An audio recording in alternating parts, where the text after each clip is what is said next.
Você já passou por uma situação em que você estava conhecendo uma pessoa e de repente você sentiu que essa pessoa estava fazendo joguinhos com você? Por exemplo, você estava conhecendo um homem que parecia demonstrar muito interesse nas primeiras conversas ou nos primeiros encontros, mas por alguma razão desconhecida, esse homem ele demorava para te procurar. Ou quando ele prometia te ligar, ele não ligava. E aí você percebendo esse comportamento dele, logo pensou: se eu for me envolver com o homem, ele tem que dar satisfação. No começo você estava receptiva aos avanços dele e estava aberta a descobrir o quanto de química você poderia sentir por ele. Só que aí depois que ele se ausentou, você foi motivada a não ser mais tão receptiva. Essa motivação então te deixou inclinada a mostrar para ele o seu valor, porque você não aceitava receber menos do que você merecia. E ir atrás dele não era uma opção.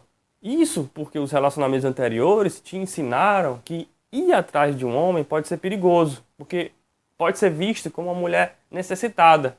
E o homem, ele não vai valorizar. Então tudo que você tinha que fazer para ser valorizada nesse caso era ser forte e resistente aos joguinhos dele. E realmente você está certo. Se uma mulher vai atrás de um homem, ela de fato pode reduzir o valor dela para ele. Mas tem algo muito importante aqui que deve ser levado em consideração, que é o seguinte: se uma mulher tenta lidar com os problemas confusos e inaceitáveis da vida dela, sendo motivado pelo sentimento de raiva, ela pode até ser mais poderosa, alcançar vários objetivos na vida, como conseguir um emprego melhor, fazer novos amigos e ter sucesso em convencer os outros de que ela é merecedora de amor, mas a motivação pela raiva pode deixar ela presa nesse sentimento. E esse sentimento não é muito convidativo para os homens com os quais ela adoraria conhecer para ter um relacionamento. Inclusive, ela pode até pensar que não é raiva, e que sim, é só a maneira dela de ser.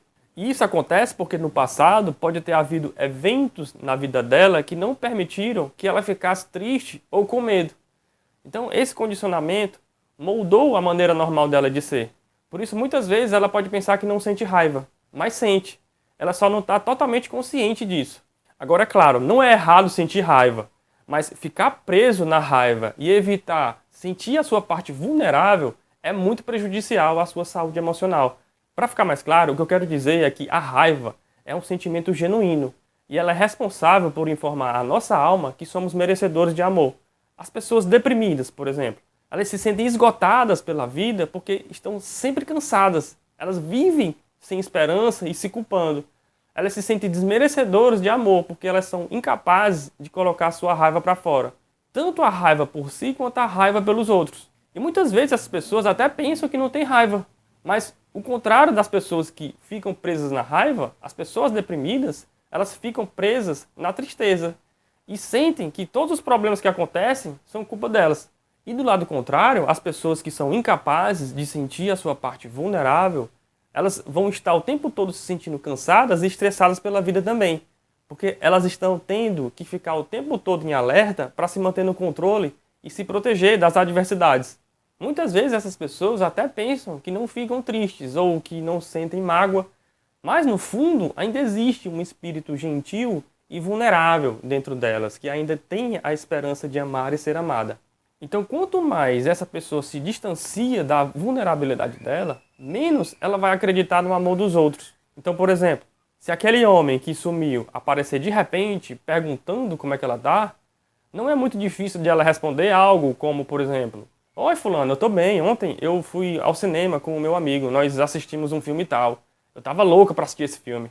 Enquanto ela diz isso a ele, a mente dela pensa: isso é o que você merece por ter me deixado esperando esse tempo todo por você. Eu não sou só mais uma que você acha que vai fazer o que quer. Ok, ela ganha o argumento, mas ela está se distanciando da parte dela que é gentil e sensível, que no fundo ainda deseja amar e ser amada.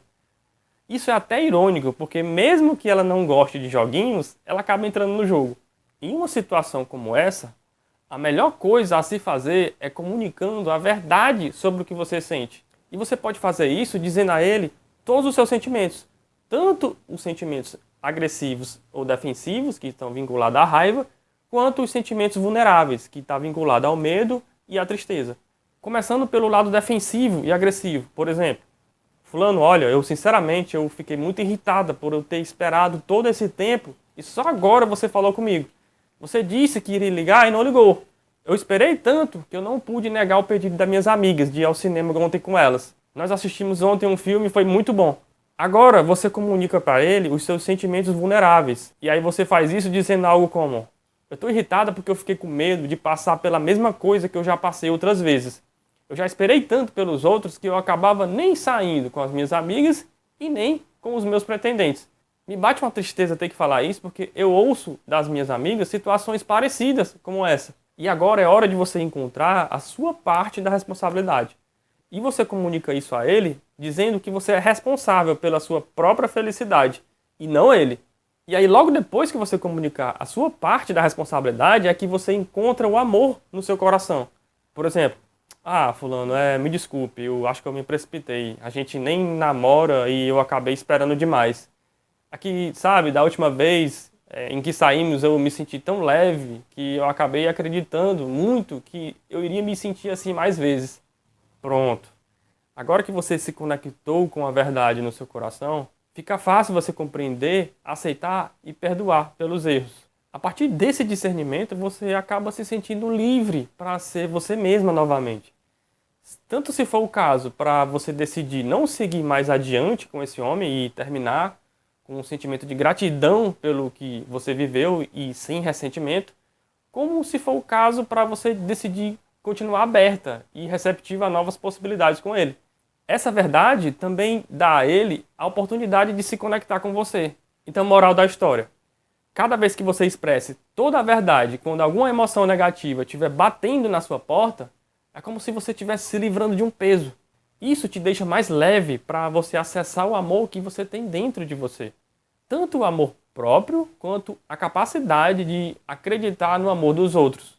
Eu digo isso porque fica difícil até mesmo para você acreditar no amor dos outros, porque você sabe que eles estão te amando não pelo que você é, mas sim como você se propôs a ser. Quando você fica preso em algum sentimento negativo, seja ele um sentimento defensivo ou um sentimento vulnerável, na verdade você está deixando de amar uma parte de si. Isso significa que você está escondendo o seu amor próprio e não se amando totalmente. Viver presa na raiva pode dar uma impressão errada de que você se ama. E na verdade, você só está amando a sua parte defensiva. E a sua parte vulnerável está sendo ignorada. Quando eu digo viver preso na raiva, eu falo no sentido de uma experiência interior acompanhada por alguma tensão, ódio, insensibilidade, vingança, aborrecimento, ressentimento. A raiva é um sentimento que apenas nos comunica que algo indesejável está acontecendo conosco. Ela não precisa ser destrutiva. Se você for capaz de expressar os seus sentimentos vulneráveis, como a mágoa, a tristeza, o medo, a insegurança e o remorso, a raiva é liberada. A mágoa e a tristeza nos comunicam que perdemos ou está faltando algo que queremos ou precisamos. E o medo e a insegurança, eles nos comunicam que existe uma possibilidade de fracasso, de perda ou de dor. E por fim, tem um remorso, que ele nos faz lembrar que, de alguma forma, nós somos responsáveis por causar um resultado ou uma circunstância indesejada. Então, ficar preso em qualquer um desses sentimentos negativos pode ser muito perigoso para a nossa saúde emocional.